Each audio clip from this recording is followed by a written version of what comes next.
يا رسول سلام عليك يا حبيب سلام عليك صلوات الله عليك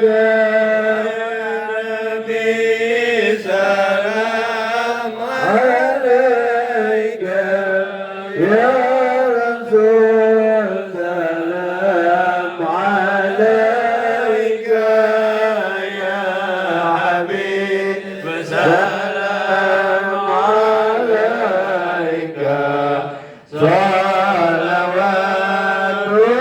الله عليك أشرق البدر علينا وانتبت منه النور مثل حسن ما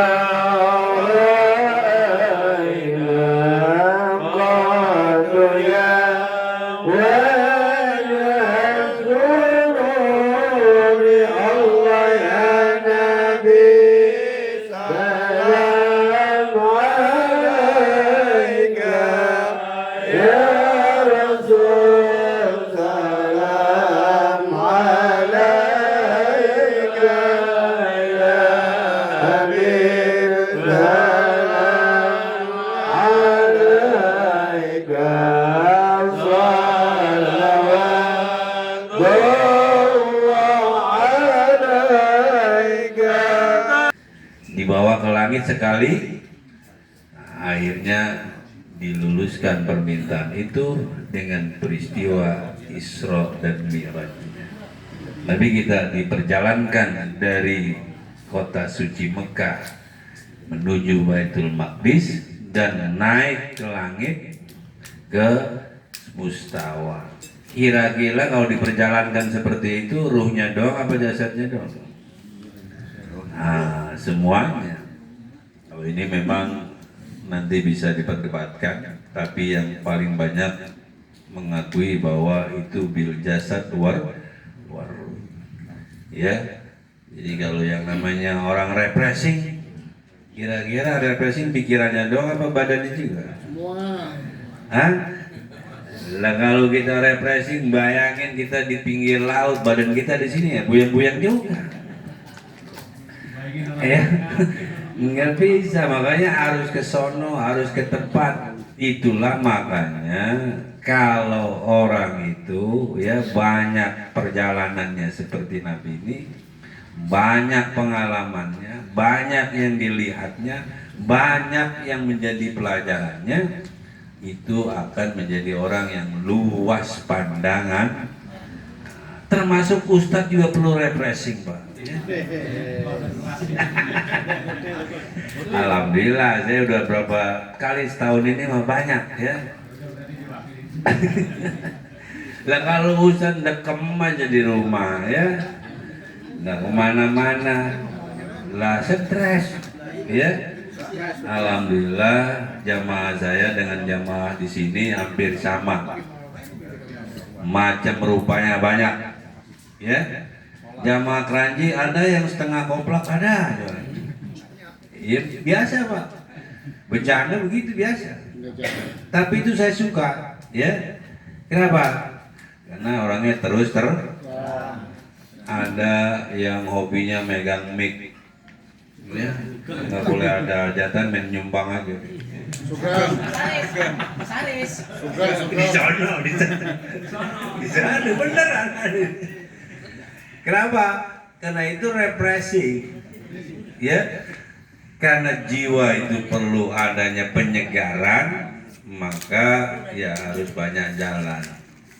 Seorang yang banyak jalan, banyak pandangan, sehingga akan mampu merumuskan sesuatu itu sesuai dengan keluasan pandangan. Betul nggak? Ya kalau Bapak tahunya umpamanya ukuran sebata, sebahu, lah di sini nggak kepake. Beli tanah berapa? Sebahu. Apaan tuh sebahu? Benar nggak? Nah di sini pakainya ukuran apa lah sesuaiin. Kalau di kampung sebata, 2 bata ada ukuran gitu ya. Ya kalau di sini mah semeter. Ya, bukan pakai ukuran sono. Itu kalau kita nggak luas pandangan nggak bisa. Jadi, masya Allah kemuliaan Rasulullah sampai langit pun merindukannya, ya. Dan alhamdulillah kita jadi umatnya. Kita pengen mulia sebetulnya banyak, kesempatannya banyak. Orang yang mulia itu yang pertama dari ketakwaan.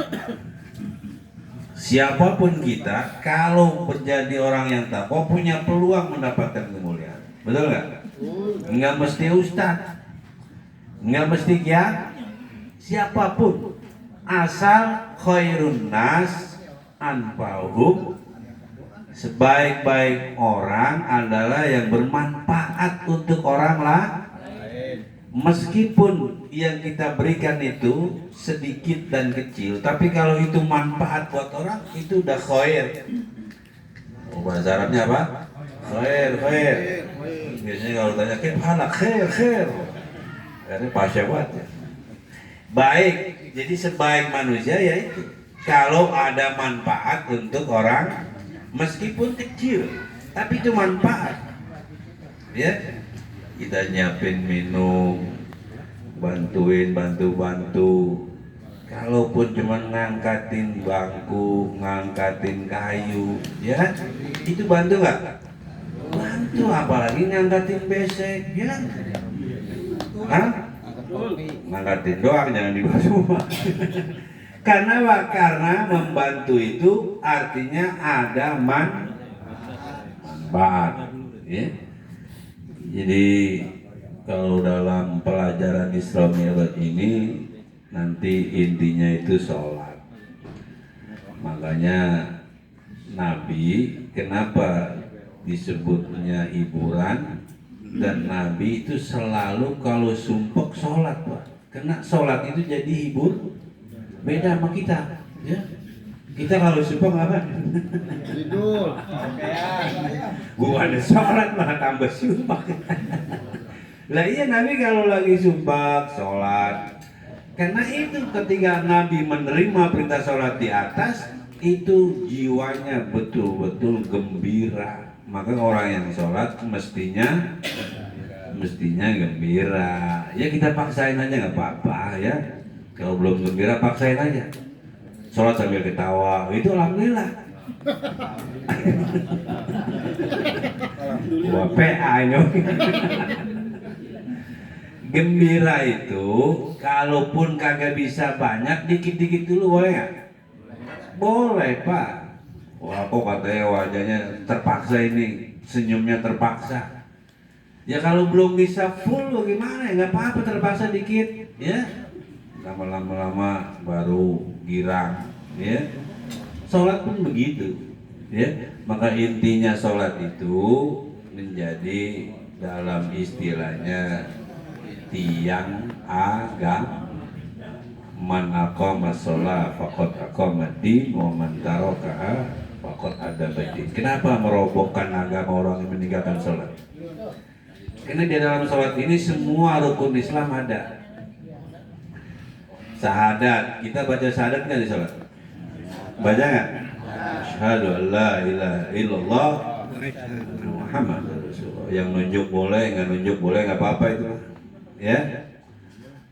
Nah, terus sholat dalam rukun Islam kedua kan ada namanya sholat. Sholat itu kalau arti dalam bahasa doa. Doa ada nggak dalam sholat? Ada. Ya kan? Robbi firli warhamni wajbudni warfa'ni wahdini wa'afini, itu doa kita baca dalam sholat. Terus rukun Islam yang ketiga apa? Zakat dulu, ya. Zakat. Kalau zakat setiap, artinya zakat itu kan membersihkan. Setiap sesuatu yang dimiliki harus dikeluarkan untuk membersihkan barang itu. Badan kita ini kalau pengen bersih juga harus dikeluarin zakat, dan badan itu zakatnya adalah sholat, ibadah. Ya kan? Maka zakat ada juga di dalam sholat.